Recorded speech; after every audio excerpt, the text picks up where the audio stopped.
Hello, hello, hello, hello. I'm not trying to be dramatic with my entrance.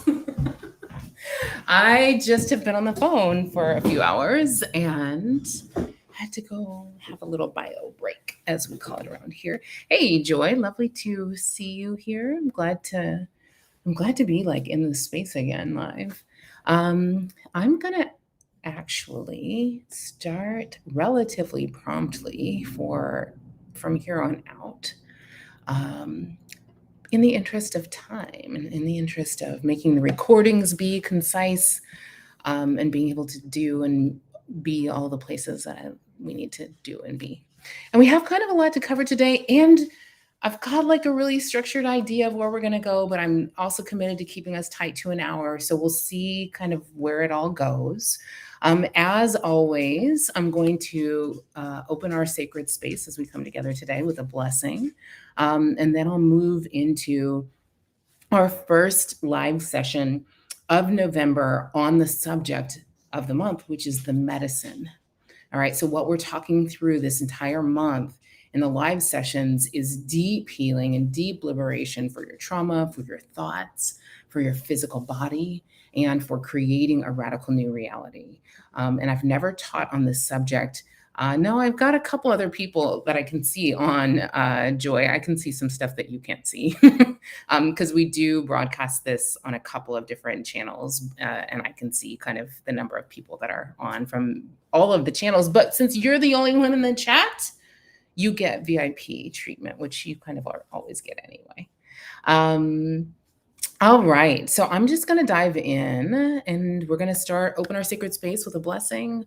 We will get started with our lesson and we'll have a conversation. Actually, Joy, you always do such wonderful things in terms of like telling us which animals are showing up in your physical space as we go through the lessons. There is like never a lesson that was more appropriate to do that for than this one today. So if you should see any animal friends show up in your space and you feel like they're trying to get your attention, let us know who they are and what they are. All right. So Nicole is here, amazing, also VIP, and you know that you are actually VIP also. Melissa's here. Hi, Melissa. So yeah, Joy, I feel like you're saying that this week has been crazy in terms of animal sightings. So we'd love to hear about that because they're all trying to communicate to us. Tamara's here. Love it. I'm going to go ahead and open us up, guys, and get started. As I said, when it was just Joy, just the best joy, just joy, like just the best feeling one can have, joy.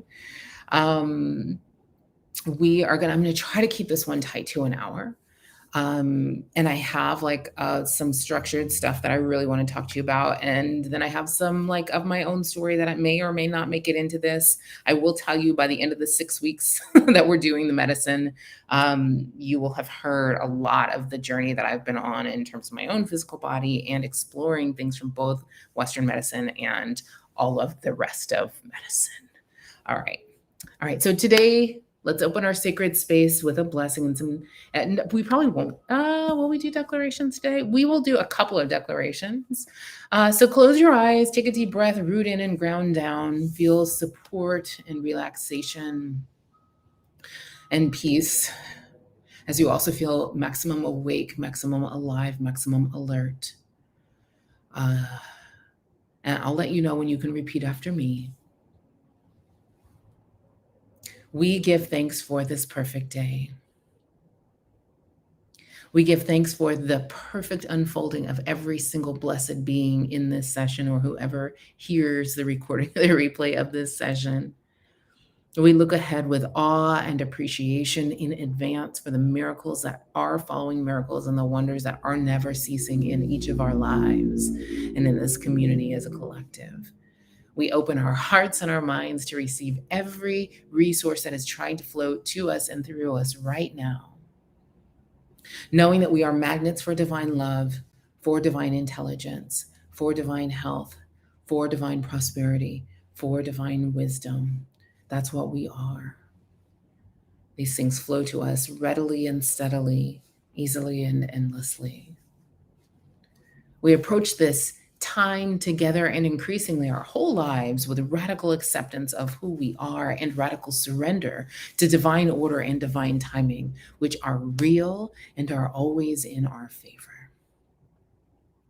So we watch with wonder as a perfect plan into our visions, our desires, our dreams, our goals, and our utter and utmost well being of every sort lights up before us. We literally watch as our very cells light up with the electricity and creative power of the spheres. And we give thanks for our radiant health and well being. We give thanks that the divine genius plan for our lives now comes to pass under grace, over calm season in perfect ways. I give thanks that the divine genius within each and every one of us is now released. We now release any resistance or barriers to any element of the divine plan for our lives. And we speak and flow a blessing over our families, our children, our loved ones, past, present, and future, that every cell of their bodies and spirits be infused with infinite intelligence and radiant well being. And we extend this blessing to our finances. We extend divine order. We allow to be established divine order in our finances, our bodies, our very wiring, our workplaces, our towns, our countries, our planet. We flow well being over all beings in this world, blessing every cell of every body with limitless love and with the intention that all beings be happy and free. May our brain cells come fully online. May our minds become fully alert and come into this present moment. May our souls be awakened even 1 degree more by the time we spend together today. And may our hearts be in maximum receptive mode as we gather and learn today. So right where you are, you can repeat after me. I love and approve of myself. I have supernatural wisdom, and the cells of my body do too. I am now willing to see my own magnificence. I now allow divine order to be established in my mind, my body, and my affairs. All is well in my world. All right, get ready to come back into the room. And so it is, all is well in your world. Crack your eyelids open, come into the present moment. And let me just check the chat really quick. Okay, great. All right, so let's talk about the medicine. What is the medicine? So we talked a ton over our time together about the idea of a hero's journey of transformation, right? Usually that's the spiritual awakening journey that we're on, with an emphasis on gateways to further transformation, with those gateways usually being like our callings, our business, our creative dreams and desires, how our frustrations or shadow lives, are so often like this portal or forcing function for the inner work that we need to do to recreate our realities, to actualize our potentials, to answer our callings, right? So we've talked about that stuff a lot. What we haven't talked about as much is how powerful a portal for healing our physical bodies can actually be.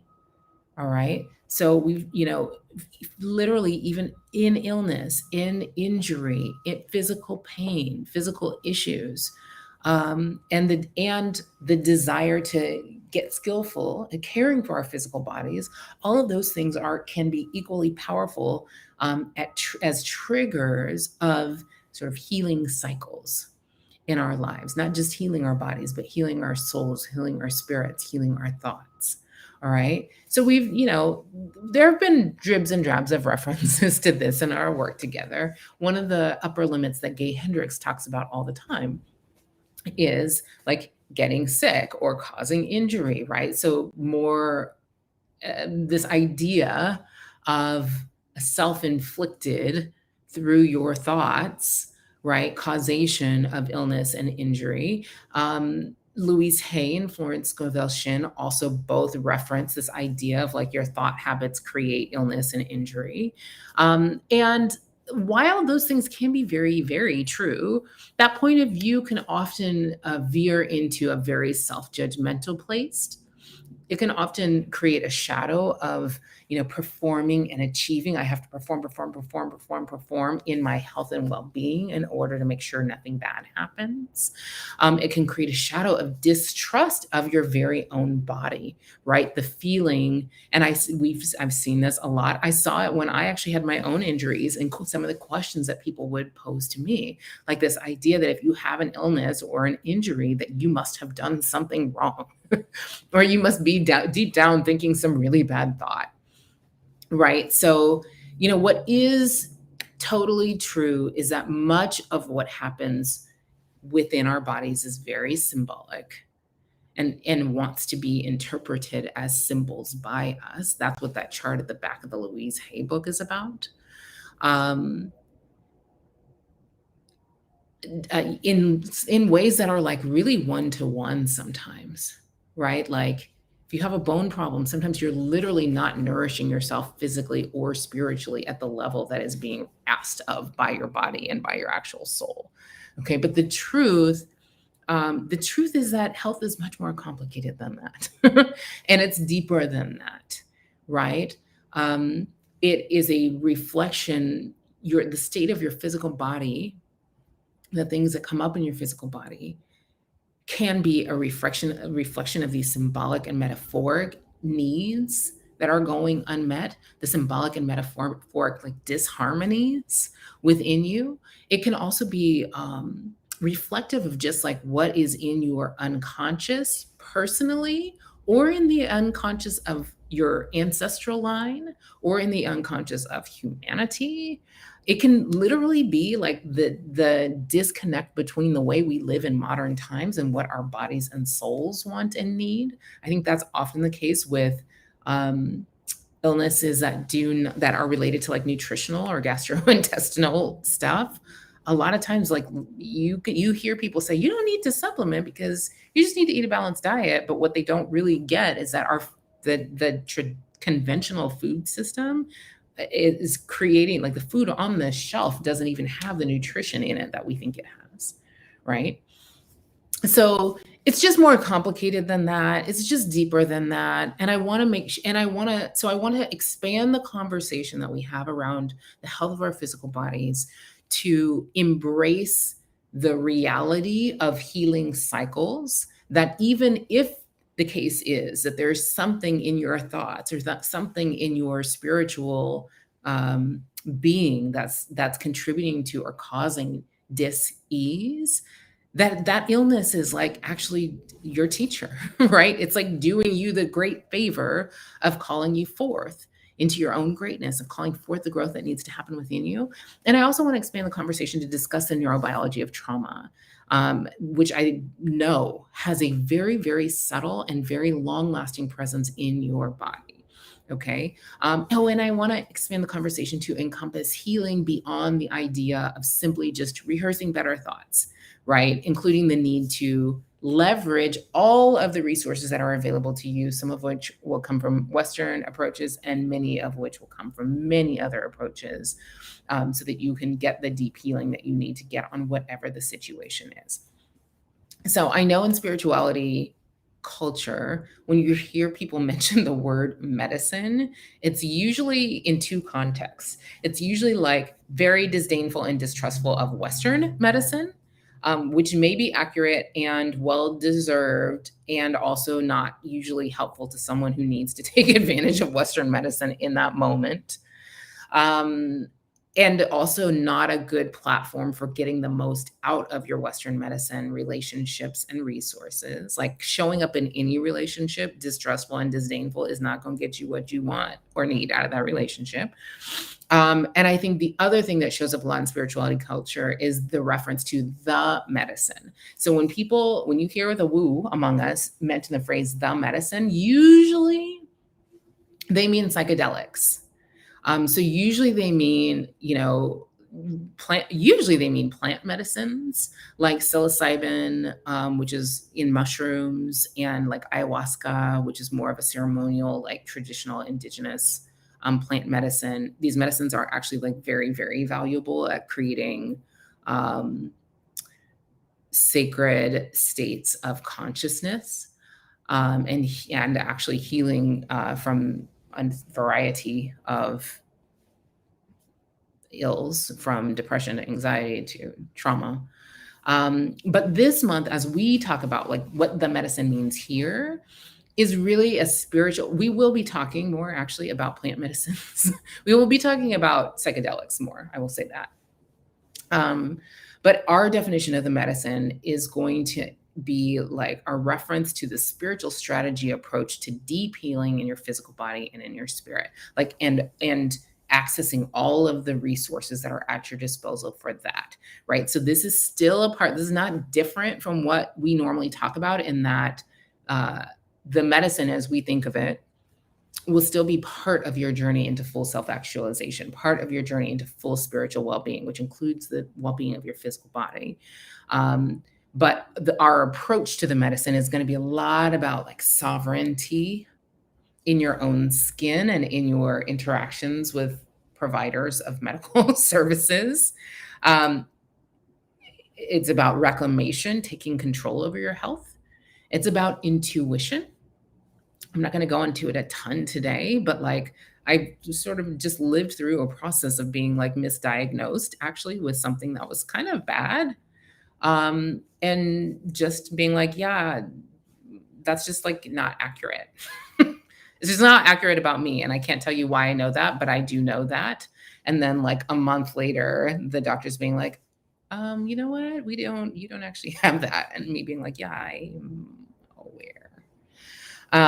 So this is a lot about like getting to know yourself at that level, where you getting to know your physical body and what it needs and what it wants and how it feels and what it's telling you, at that level where you can literally say to someone who is in a white coat, yeah, like, yes, I will do that authoritatively, or no, I won't, or that's accurate, or that's not, or you need to keep digging or keep doing tests or whatever it is, right? This is about sovereignty and reclamation of your own health. And it's also like our approach to the medicine is also going to include introducing you at a sort of 101 level to some of the worlds of healing and approaches to healing that are out there, which you just may not know about, or you may not know how to access, or may seem just like off limits. And so we're going to make them on limits to you. So think of the medicine, as we're talking about it this month, as a sacred path, a sacred path of healing and growth, where everything around you and every cell in you is a messenger or a conduit for the things that are sacred, for the things that are important, for universal substance and power and energy. And like I said, sometimes what your cells need is more soul nourishment, and what your cells need literally is more or different feeding and nutrition. And it's like your job to dial that in. It's our job to stop being mad that doctors are not telling us what we need nutritionally, because they just don't know, actually. They don't even know for themselves, right? Sometimes literally you need to change your physical environment, and nobody can tell you that. You just know how you feel in one environment, and you note how you feel in another environment, and you make the changes you need to make. All right. And then sometimes it's symbolic. Like I said, the disharmonies, the chronic stresses, there are thought habits that may be creating the inner conflict, the dis-ease, or you're being called to pay attention to something. This is why we call illness a spiritual alarm clock, because it like wakes your ass up to pay attention to things. And so from there, this becomes a joyful, not fraught, right? It's not about like avoiding death or avoiding bad things happening to you. It's about like being skillful in the management of your own body and the accessing of the resources that are available to you. And it's about, and not even just your body and your spirit, which are very intertwined, and about becoming like the decoder of what your body wants and needs and is telling you. All right. And so what I want to invite you to do is to like really look at the bits and pieces that I share with you throughout of my story are like largely designed to inspire you to explore and find your own perfect sort of mix of the things you're going to kind of unbundle all of the approaches to medicine in the world so that you can take bits and pieces from Western and you can take all of the things that you want from ancient medicine, from Eastern medicines, from energy medicine, all right, and create your own approach to food, like kind of like grow your own medicine, create your own approach to food and, plant medicine if you need it, and animal medicine and movement and Western that like works for you. So I will start with just sharing the bit that for, many of you know that for many years I've had like a number of foot problems, some very severe, many, many fractures that were once I sort of insisted on becoming my own medical detective, kind of were a clue to some deeper bone problems and nutrition problems, and tendon problems, that were very related, that I did all the symbolic work on, right? Like, okay, I know Louise Hay says like feet problems, your feet represent your understanding in the spiritual analog, your understanding of life, your understanding of yourself. Right. So, I would do the Louise Hay affirmations about moving forward in life freely and easily. I would like look at my left foot when I had fractures in it. And I would look at my right foot when I had fractures in it. And like, the different like masculine and feminine analogs and spirituality to the different sides of my body. It kind of didn't matter because I ended up with fractures in both. I learned a bunch of lessons about slowness and stillness and receiving help and making sure and getting support. And I began to understand like there are some biomechanical realities about the way my feet are structured that just required my radical acceptance and support and getting more support for them instead of like pushing against them. And so, the Western insurance given doctors were always kind of mediocre at best. The worst was real bad. So that sort of prompted, I literally had a doctor tell me, it's okay if your tendons just tear and your feet collapse, like you'll still be able to walk. And I was like, yeah, dude, it's actually not okay with me. You know what I mean? Which was kind of a wonderful prompt to really take control of my own health, to really, I began to see it as a journey. I began to interpret the things that they were saying through the lens of spiritual strategy. And it was almost like I was outside the matrix looking in. I would think like, but my body is a super healer. But I would think the things that I have affirmed to my body for all these years, my body is my best friend. Everything is healable. So when they're telling me these things, I'd be like, you're just actually wrong. I know from resonance in my spirit that you're actually wrong.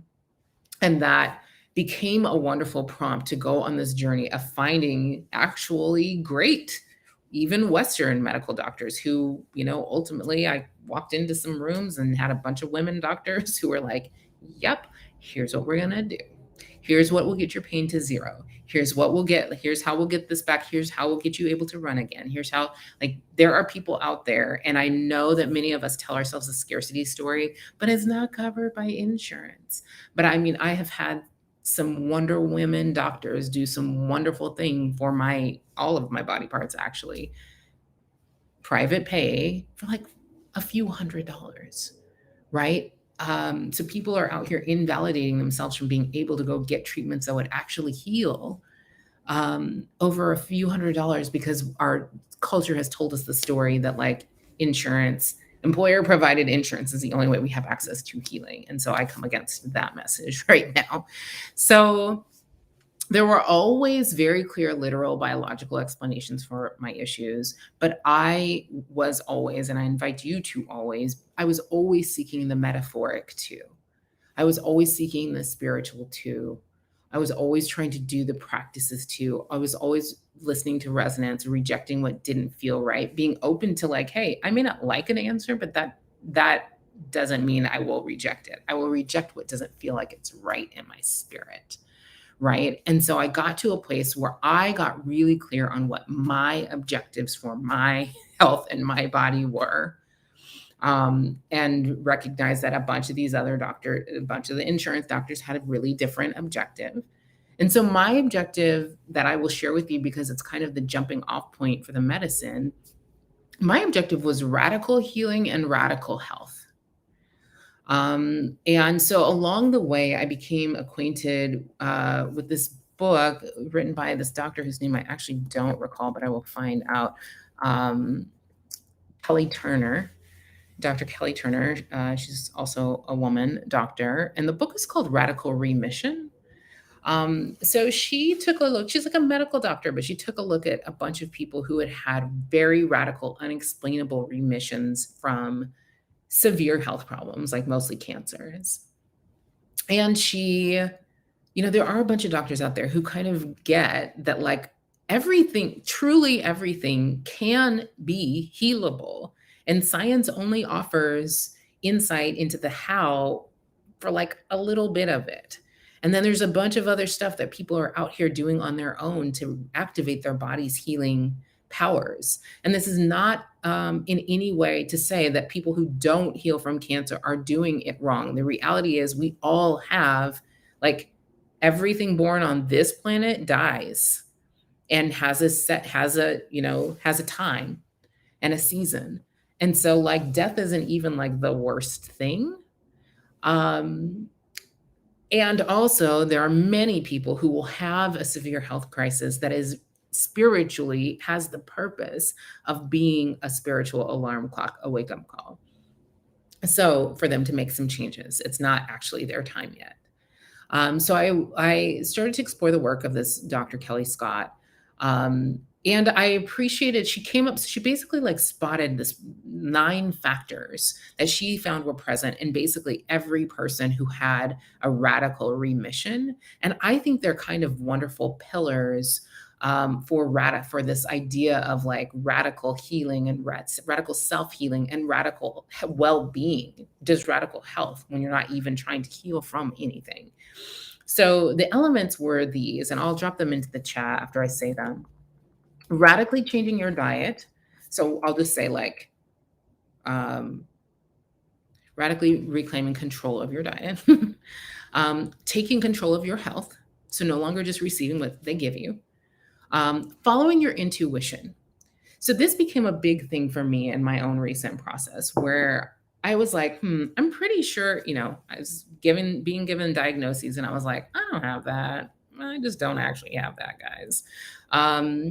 But what I do have is like, but I'm not willing to let the spiritual alarm clock value of this be wasted on me. So I do have things that I've been feeling drawn and called to do that I haven't been doing. Big changes that I've like not, kind of been dragging my feet about making, and lots of little things, right? And so I just decided this is a wonderful moment in time to like reset and recalibrate and like tap back into what my actual intuition is telling me to do with respect to this medical stuff and with respect to everything else in my life, and reset on that extreme obedience to follow my own inner guidance. All right. So that's part of what radical well-being and radical health is, following your intuition on everything. Using herbs and supplements was one of the factors, and that is part of the plant medicine conversation.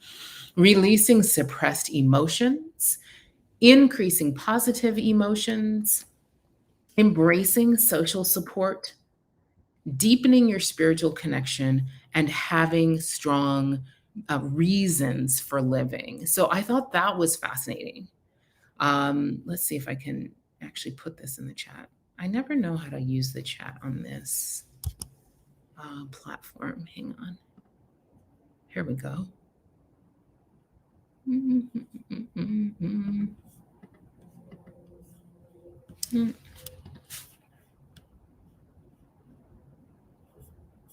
Let's see. Does this chat? Can you guys see these?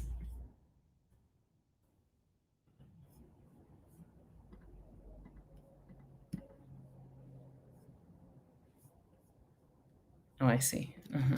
Thanks, Joy. Um,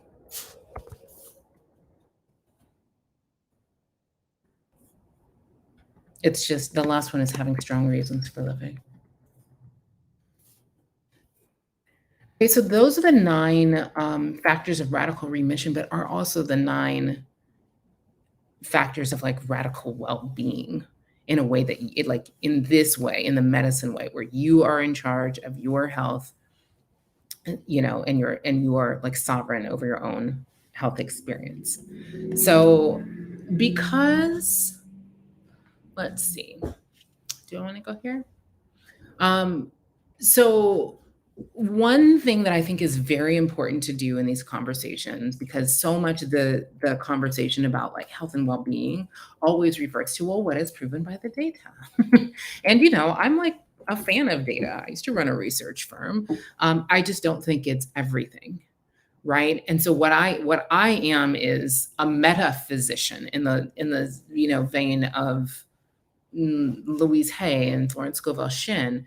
We study and flow the house rules of the universe, not just of like data and science, including data and science, but not just data and science.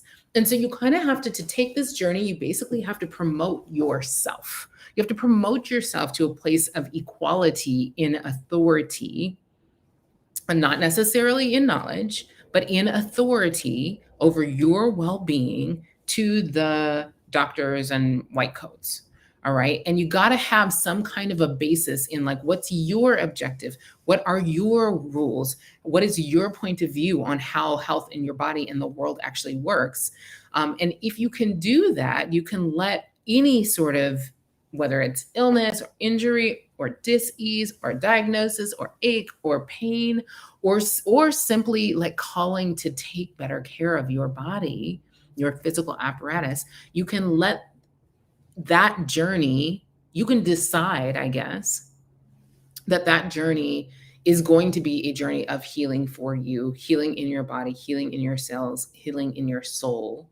And that it will power your progress along the self-actualization path that you're on as an awakening human.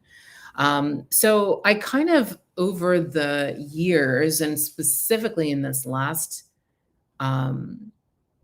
season, have come to understand from a metaphysical perspective so much more about like energy and power and how they in the big cosmic meanings of these ways, and how they translate all the way down into our individual physical bodies and like the foods we feed it.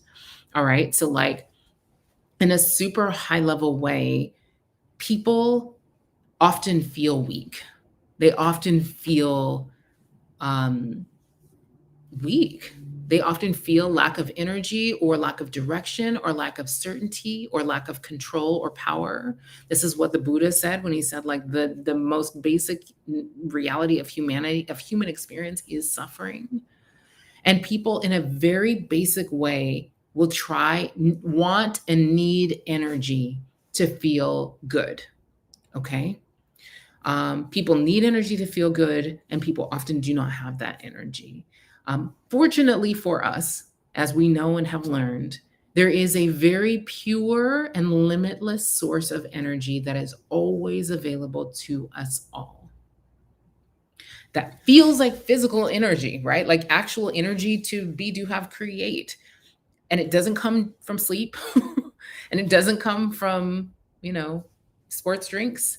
It comes from source, right? So you're direct, and you can get it in a bunch of ways that are pure and good. You can get it by sitting in the circle and opening your own inner pipeline. You can get it by directly connected. Like that is a direct connection to source kind of thing. When you slow your mind down and you sit in this quiet, in the dark and in the quiet, and you feel the insides of your pipeline like open up. Direct connection to source. Maybe you feel that when you're singing. Maybe you feel that when you're, at church, or definitely you feel it when you're in nature, in the forest with the dogs or animals, Definitely, you can feel this pure source of energy in a situation, in a relationship situation where two humans are trying to share energy with each other. And you can also feel this pure source of energy. It is like the same as the energy of a flow state. When you are just following your intuition and doing purely what feels like is yours to do in this moment, and it feels so good, and you lose track of time, and whatever you're creating is probably beautiful just because, but you don't even care. You're just like in it for the creation of it. That is connection to source. Those are the ways we were made to be able to access that level of energy all the time. Okay. And when we do, when we feed on these energy sources, this is how sometimes, like, I don't know if you guys know who you know who Christo, the artist, is. I've been obsessed with Christo since I was a kid because he did a project, very large project. Christo is this artist. He just died last year, whose art was always on these wild scales. So, like, his last piece of art actually happened right after he died. They wrapped the Arc de Triomphe in Paris in like fabric, and it's like beautiful and changed the way that it looked. When I was a kid, he brought thousands of these huge bright yellow umbrellas and draped them across like the freeway, along the freeway and through some ranches and stuff where I lived, and in a sister city in Japan. So like thousands of umbrellas. Christo barely ate. And you hear a lot of times, like, people who are like in real creative mode will say, I just like, he like ate like a yogurt and some other, like, one very basic thing, like a day for like decades, because they were getting this like pure source of energy, pure connection to source through their creation, through their following of intuition. Interestingly, Christo basically never charged for his work. He just like he had done a bunch of work early in his career that ended up being commercially successful, and he would just sell it. He would just sell work. And so he would bring these huge public art projects, and he never wanted money from the public. He never wanted money. It was like kind of wild. He just literally opted out of the freaking matrix in this like deep way. So there's this pure source of energy that's always available to us, and we can get it in these ways. And the way of sharing with other people, I just want to share with you. I've been doing this with London. I know some of you on this call have young children, where whenever I feel like, energy equals power, same thing. What's the phrase about power that's always coming up in parenting context? Power struggle. Okay, so there's one way that humans in general get energy from, I'm going to call it a cheap or knockoff source of energy. One way that humans get energy from other humans is to dominate them. This is why every toxic power structure ever has existed. It is why slavery existed. Imagine, like, there's some people who needed to extract energy and power, thought they needed to, got so disconnected from source that they thought they needed to extract energy and power from other people. So they did that. That's why patriarchy exists. It's why toxic religious institutions exist. It's why toxic capitalism exists. It's why they want to create a metaverse where we all just like lay around and let them like suck our energy out while we just, click buy buttons that float in the sky, right? So that is one cheap, and it's why toxic parenting patterns have existed for generations. Big people who want to dominate small people will do that, and you can watch this power struggle, this toxic. So you can opt out of this matrix, and actually generationally that's happening as an evolutionary thing anyway, as just respectful parenting models come into popularity. But I will say to London, I said to her one time after I was thinking about this idea of energy exchanges, I said,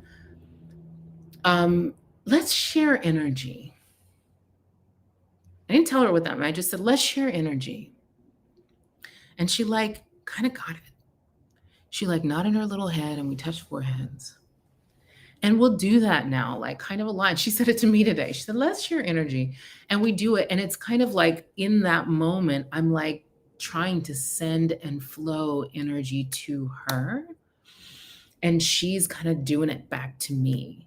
So when two people are intentionally trying to share energy in this beneficial way with each other, like that's the jam of human connection, and really that's like everything. That is why that is what love is, right?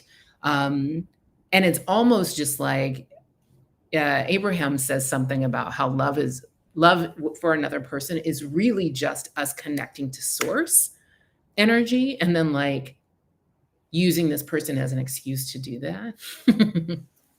So who better than your kids to do that with? Like share energy with them and watch how it shifts those power struggle dynamics. They actually kind of just like dissolve.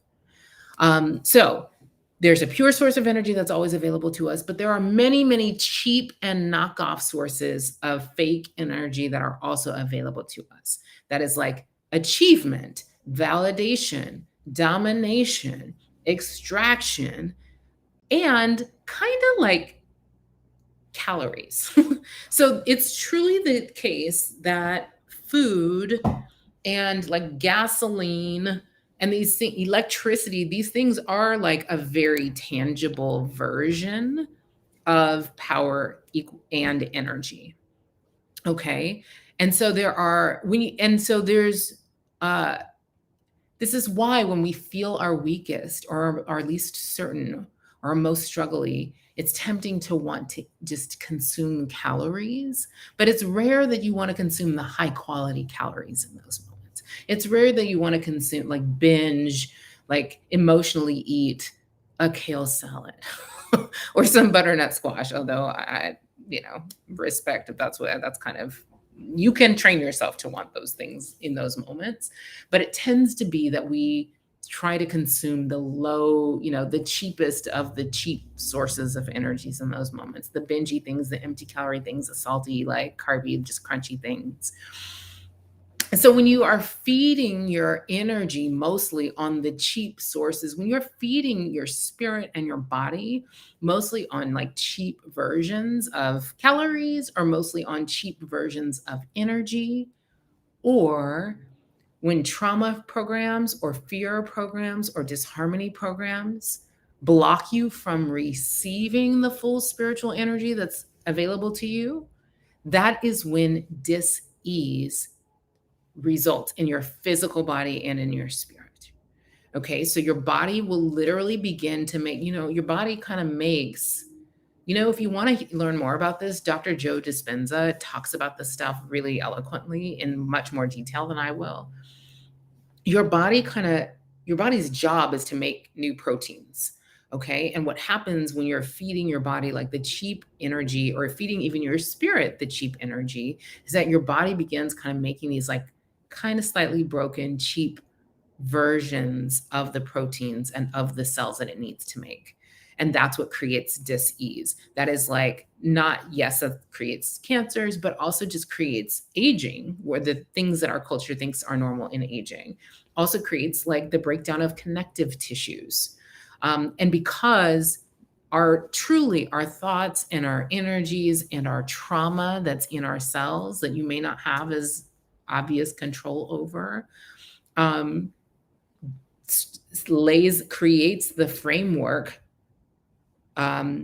creates the constraints and the receptacles for the level, creates our capacity to receive pure or cheap energy.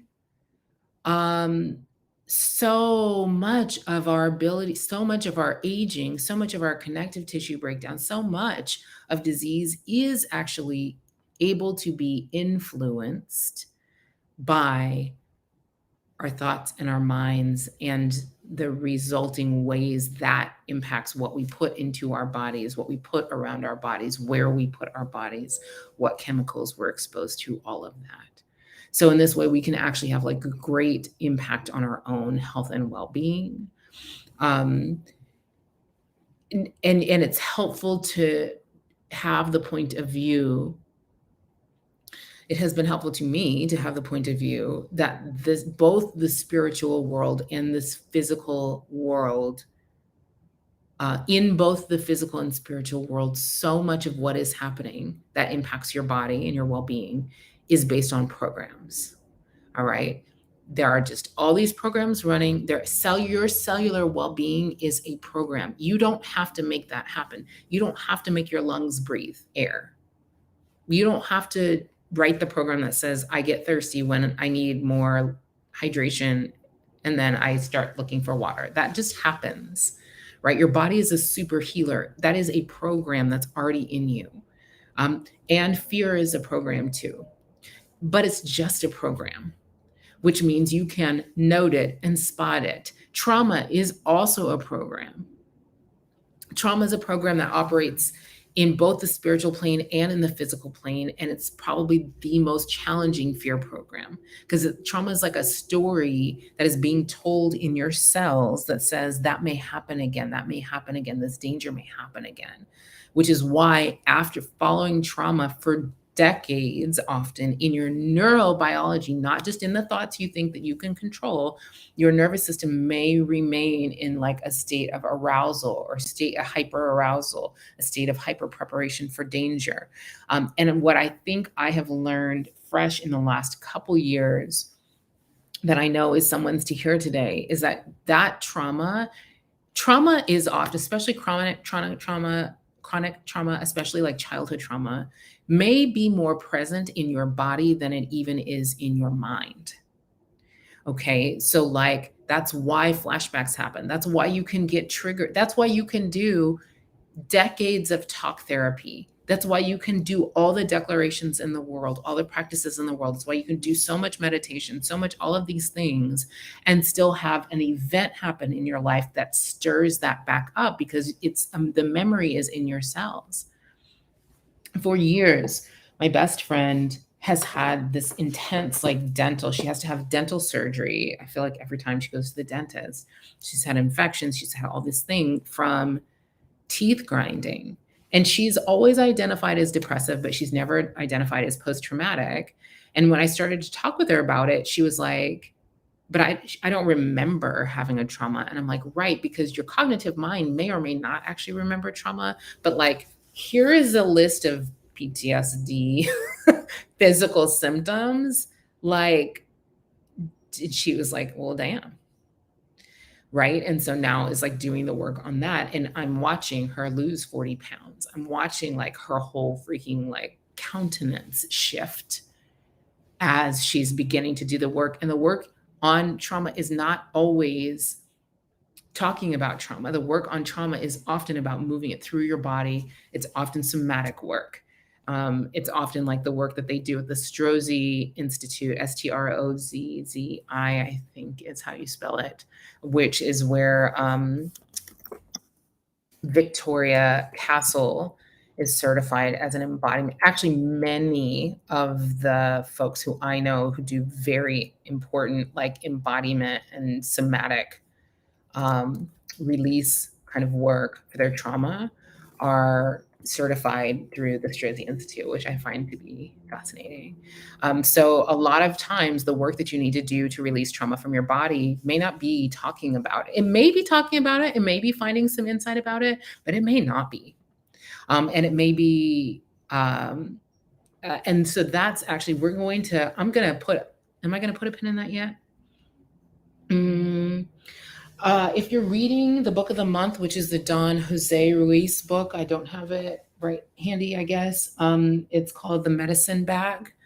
You should read that book. We'll be talking about it on the sessions this month. He talks about the nightmare of the storytelling mind. And that's what I think that trauma is. I think that trauma is kind of the nightmare of the storytelling mind, but it's really like the nightmare of the storytelling neurobiology. Okay. So it gets embedded in your nervous system. So even though, and you should be practicing your habits of thought through daily declarations, through all of that stuff, you may not be able to just turn off the negative thoughts. If you have trauma in your background, you might need to get into your body. We know that yoga practices, embodiment practices like at Strozzi, energy practices like Reiki, acupuncture, dance, many of the energy-based martial arts systems, we know those are healing. And we also know that there are we know that they help your nervous system they empower you to manage your own nervous system instead of being hijacked and pulled in all directions by your old trauma. And we also know that there are neurobiological ways with some plant medicines that you can actually invite the trauma to come up and kind of out of you, but that it is definitely more of a deep dive. So I will talk about that, probably not on today's call as much, but I may begin to allude to it. All right, so that's kind of what I mean by the medicine. That's the journey that we're on. You guys tell me how that feels for you. Now I want to talk about animal medicine, which is, and I may actually only get to animal medicine this time because plant medicine is a big one and is deep, and I want to make sure that I'm not skimming over it. But let's talk about animal medicine. So the animals, and I like Don Jose Ruiz has a whole section in the book on finding your spirit animal. I think that animal medicine, as we're approaching it here in Soul Tour, is largely about, it's about like spiritual connection, that spiritual connection part. It's about intuition and guidance, getting guidance from all that is. I note that in our culture, it's very common, and I for sure have done this so much in my life because I was taught to do it. We all were.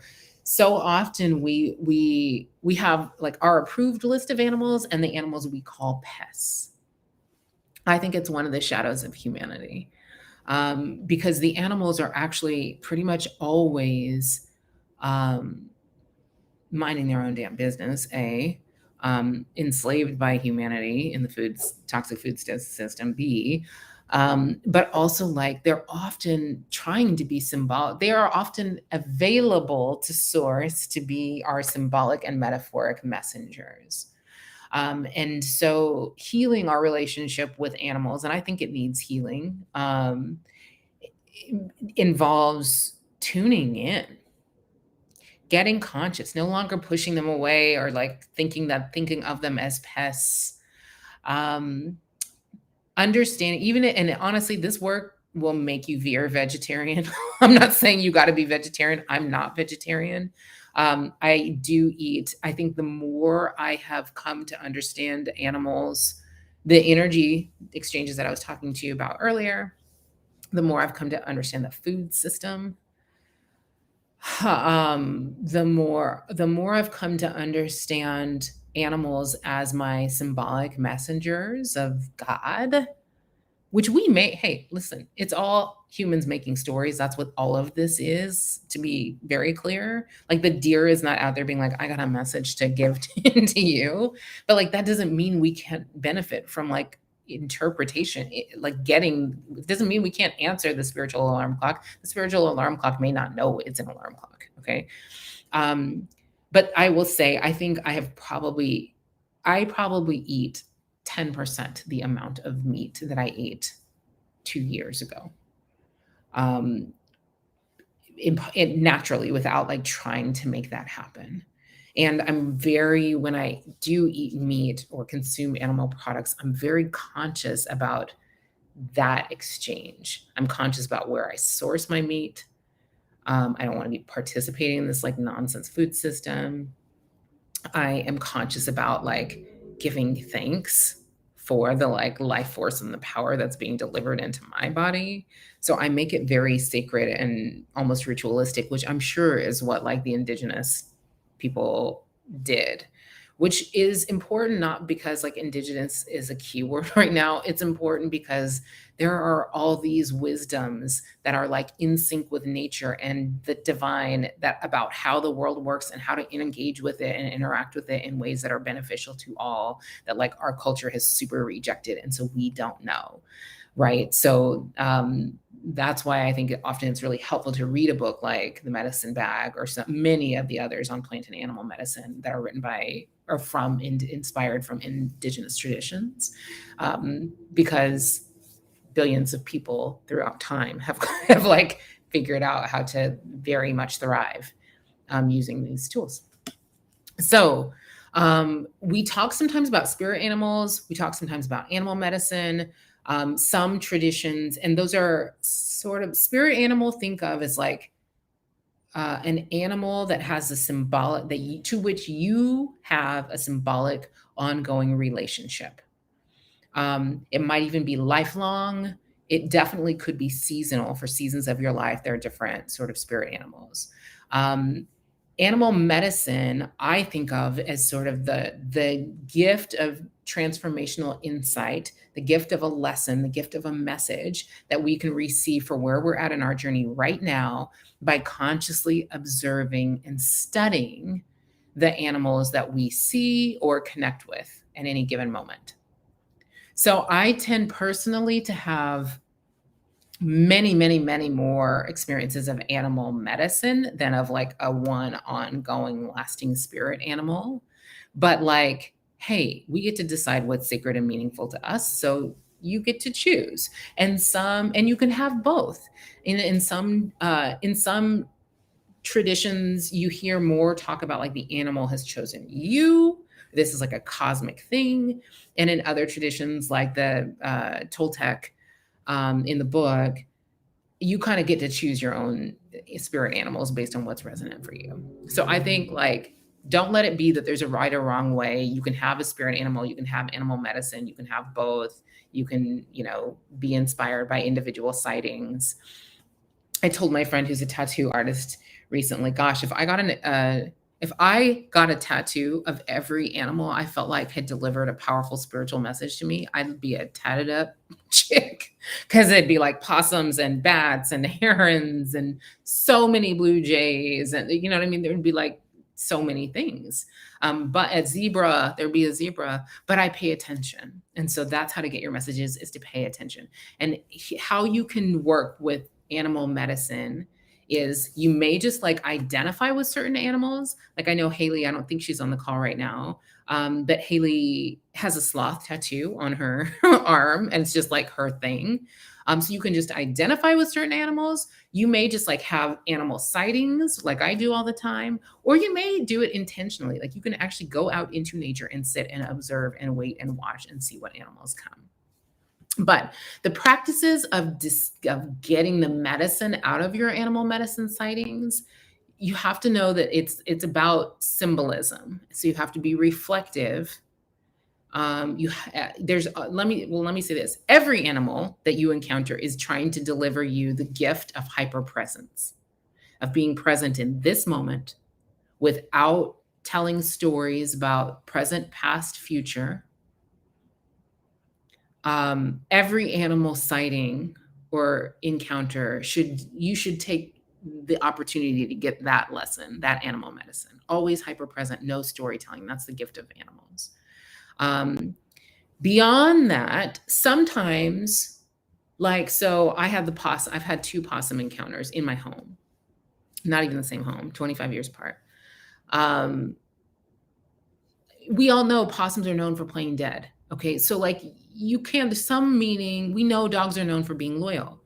Some of the meanings of some of the animals are very iconic and well known. It's also helpful to observe what is happening in that moment. Like, what is the bat doing? The bat is trapped and stuck.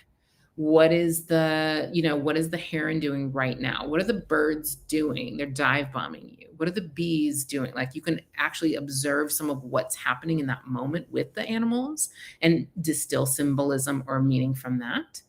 And it's also helpful to look it up. So I know a bunch of you have Googled over the times that we've been, working together, the different animal name and spirit animal. And I would suggest you also Google the animal name and animal medicine, because I find you also often will get more thoughtful,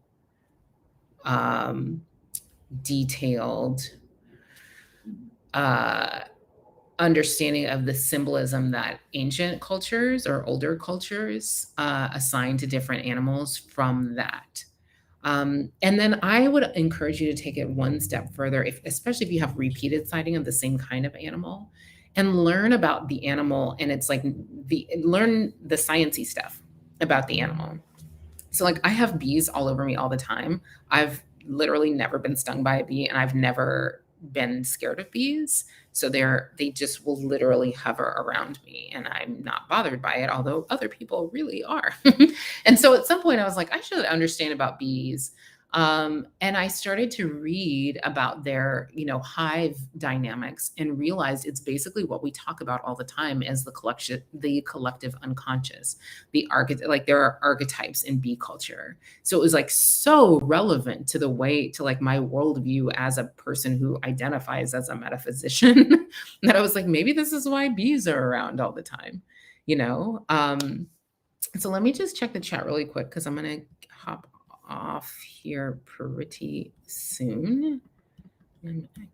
Oh, here we go. Oh, yes. Yes. Oh, I see. You guys aren't able to see all of my chats. I got to figure that out. You know what I'll do is I'll go into,